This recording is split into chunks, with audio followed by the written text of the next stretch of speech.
in it that maybe ruins the quality of the song, but I don't really care that much about like it to be perfect mixing wise. As long as it feels good, like the emotions are good, I'm very pleased with how it sounds.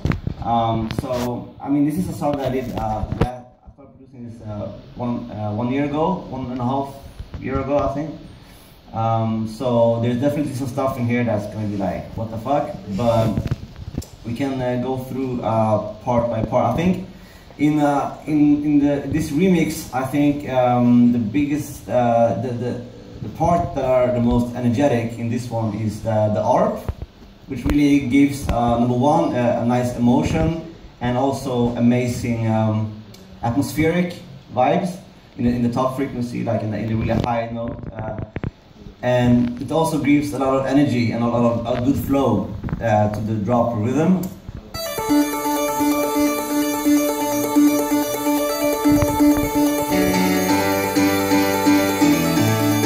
So like, I always use an ARP because again, like it really makes the drop way more energetic. I almost always use an ARP in my songs because it really helps to keep the flow going and just make it very emotional. And this ARP, I use this ARP a lot. This is from the Anna synth, and it's a simple preset. It's now I added some stuff. It's from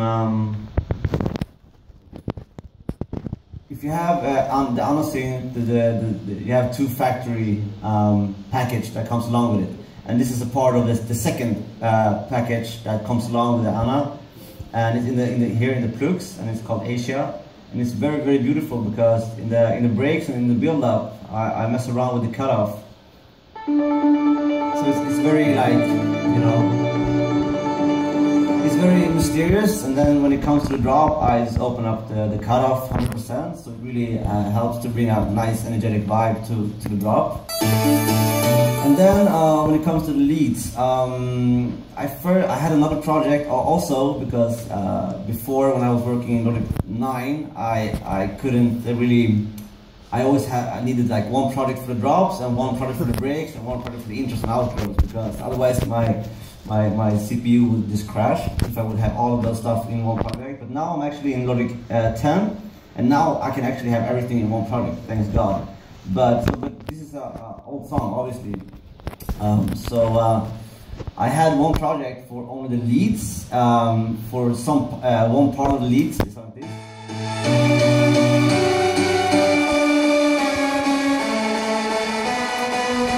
I think this is consisted of like, I don't remember the project's name, but I think this is like 3 or 4 leads in one. As you can hear, it's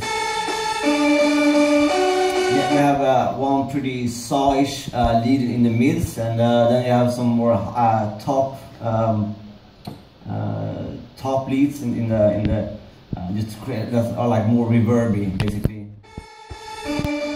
So this is like the main base of the leads that I have in this song. And then I felt like I wanted some more. I felt like something was missing. So I added some more. Yeah, like 11 layers were missing apparently. yeah, it's a nightmare. But so I added some more, even more leads, which is like pretty crazy because it's already like a lot in this like lead stem that I have, which is like 4, I think, leads. And do you have like a secret way to mix all the leads together? Yeah, I think that's something that people struggle with, especially with progressive stuff. Yeah, is that they see 14 different leads, yeah, and they're like, how the hell did you make it sound like one epic? Yeah, I do have a secret right? for me. Like I do have a secret for me. Let's share that. It's not a secret. Like I think it's pretty.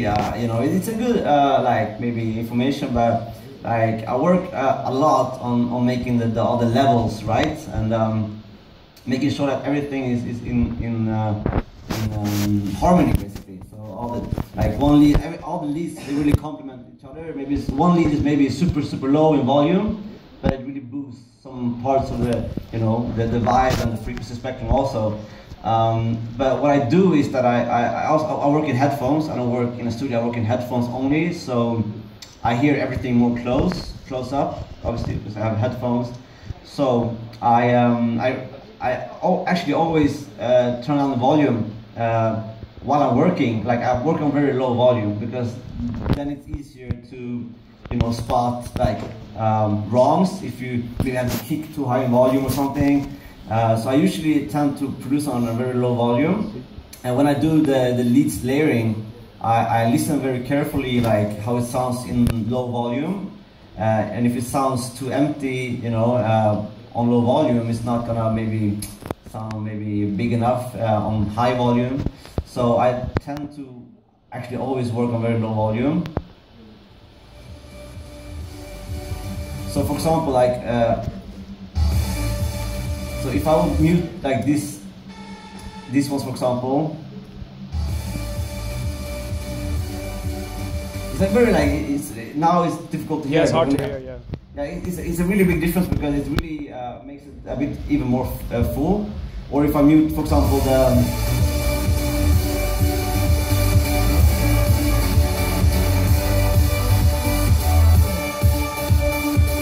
so basically, like when I do like layering, I work very closely. Number one, I have the piano. And what I usually do is I have a kick.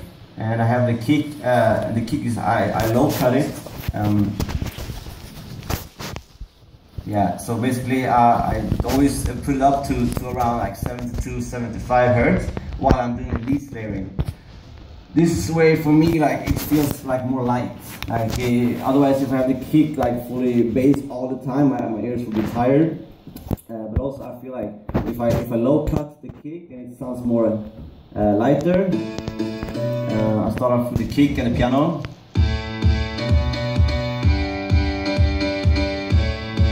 And then I just start like adding stuff. And obviously, sometimes I can end up with like 14 layers because I just duplicate and just try to find a new sound. But what I also want to do, I always want to try to find like one sound that, gives the rest of the sound like some cool, like, crispiness. Or do you try to also maybe find just like a different octave? So it's like you like the sound and you try to find a different octave so that it pops out in a different realm. Definitely working like finding like balancing also in octave. That's a good script because that's what I do.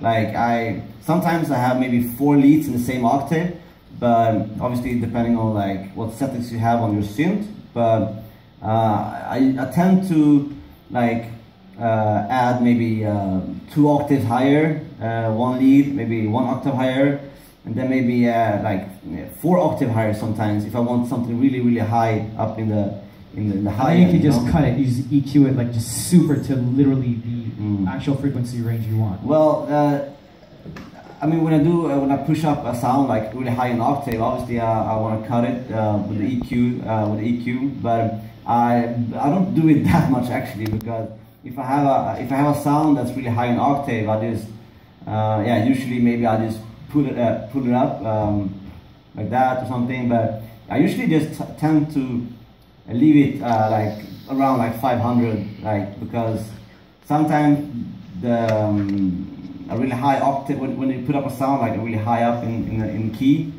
maybe it can sound cool also like in the mid frequency spectrum, so it really can complement the other leads that you have. Yeah, I got one last question, if that's possible. Who has the cool cube thing? Can you throw it in? Well, I can also talk like this, I think. It's okay, I want you to use the mic. Okay, sure. Talk to the mic, dude. Go for it. I want everybody else to hear it. Yeah. There we go. Okay. So my last question, do you have, like, if you had to give one plugin advice to like a progressive house producer, what would it be? The one plugin. Yeah, well, Nexus. No, I'm just kidding. Ample guitar. Ample guitar. I can spell it out. Ample guitar. It's a really amazing guitar plugin, especially for breaks. It's really amazing. Number one, you can use it for also for leads, like for adding some nice organic elements to your song. But also with the guitar, you can make you can strum it, and you can really make it. Yeah, amp guitar. That's really great. And also, yeah, recently I've been starting using Serum, but everybody using Serum. I'll be using the Iris from Isotope. I don't know if you know that synth. It's really cool because you can really find some really unique sounds.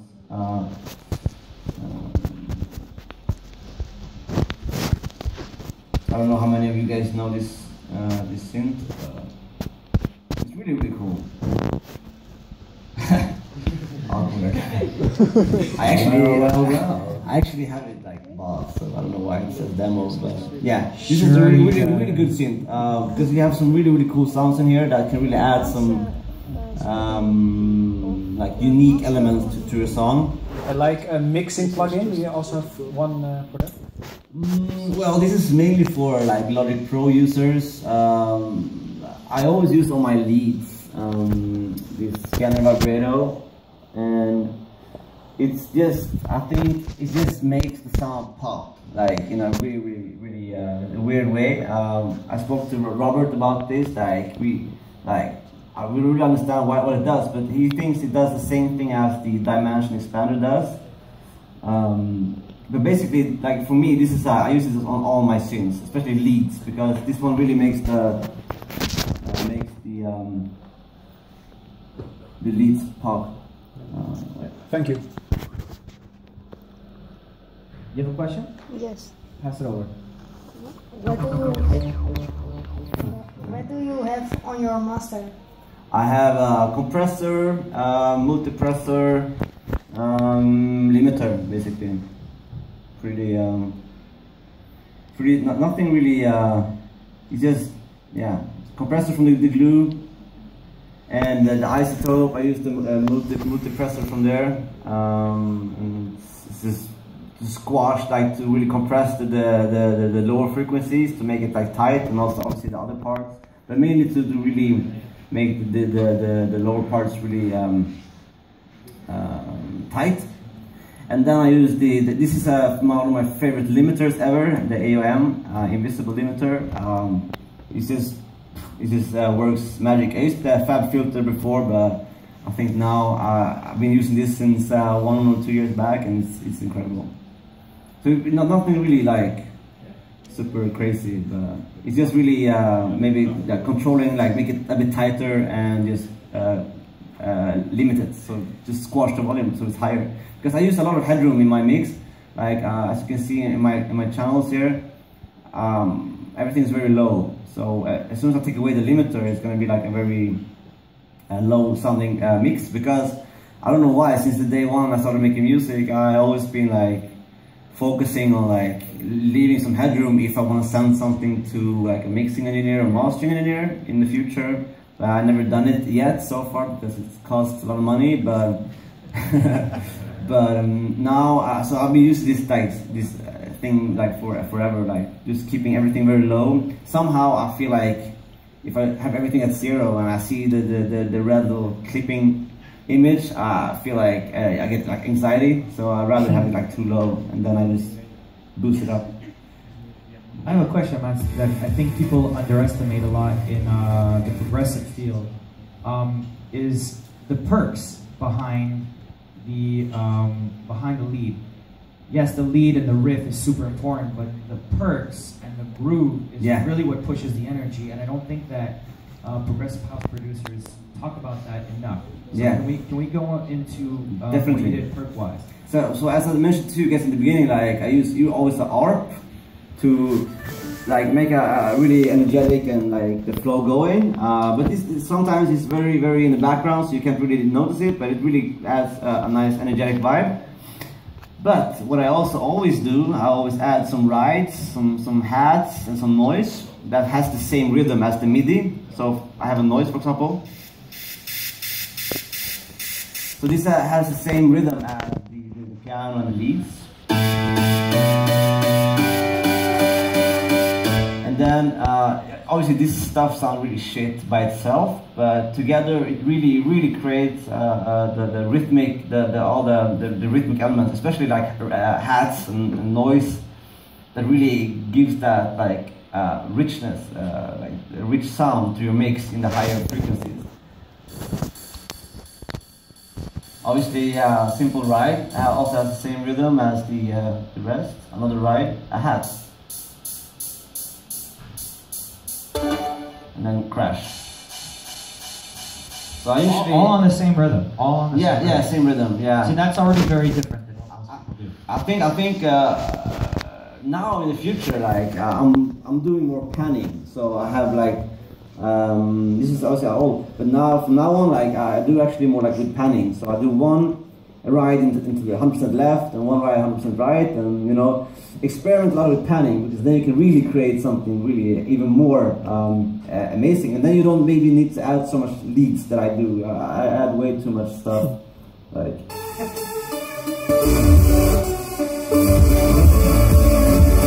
Yeah, so they sound like shit by itself, but then together as one, you know, and then that takes time, you know, that you work so long on like on a song, and then you do one bounce, and then you try it out and see how it sounds outside in the car or in the club or at your grandma's house or whatever, and then you at some point you get definitely the grandma's house. Definitely definitely grandma's. But so then yeah, at one point, you know, you just feel, oh, this is actually starting to sound quite good. And then I usually add my sub, and then I take away the low cut from the kick that I always in the beginning when I do the least layering, because I like to have a light mix. And then when I know that like my mids, the lower mids and the leads and the top frequencies are like, this sounds good. As soon as I know that, I introduce the sub and also the kick. Like the sub of the kick.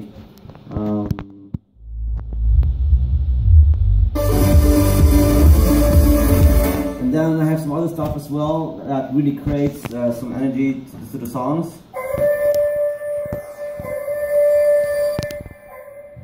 So all this kind of stuff really creates some emotional feelings to a song for me. And where does the voice come from? Is it a sample? This is yeah, some random vocals from some sample pack, and then I a lot of reverb. As you can see, a long decay time, 25 seconds decay time, which is quite long, almost like the whole drop. It really you know, adds some really nice. That with the R and the piano is like, I can just listen to this forever.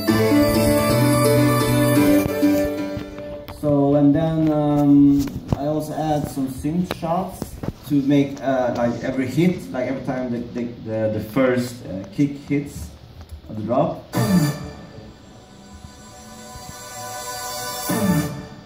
So it's pretty like, this is not like, this is the random samples, but this way you really create like a big bang on like,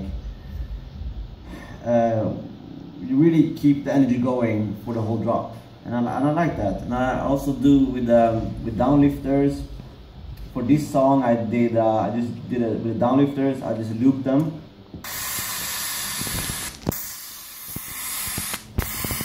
And that also gives every you know, every time the drop hits, it's like it really saves. It really boosts the energy for the whole song. And then, you know, after like 15 seconds in the drop, you make it fade away a little bit, and then you do some filtering with some low cut and some reverb automation to make everything a bit lighter. And then you go back again on the last 15 seconds on the drop. And there I also added some. If I may add, it's something that I see a lot of.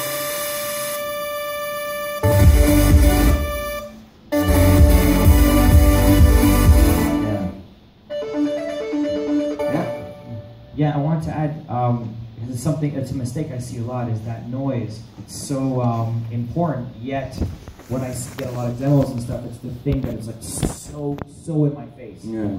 So like make sure that like it's back, yeah, it's EQ'd and back in the mix, as opposed to like super in your face. Yeah, like this stuff, you know, I EQ'd it quite harsh because usually downlifters, white noise, they are like very harsh to ears.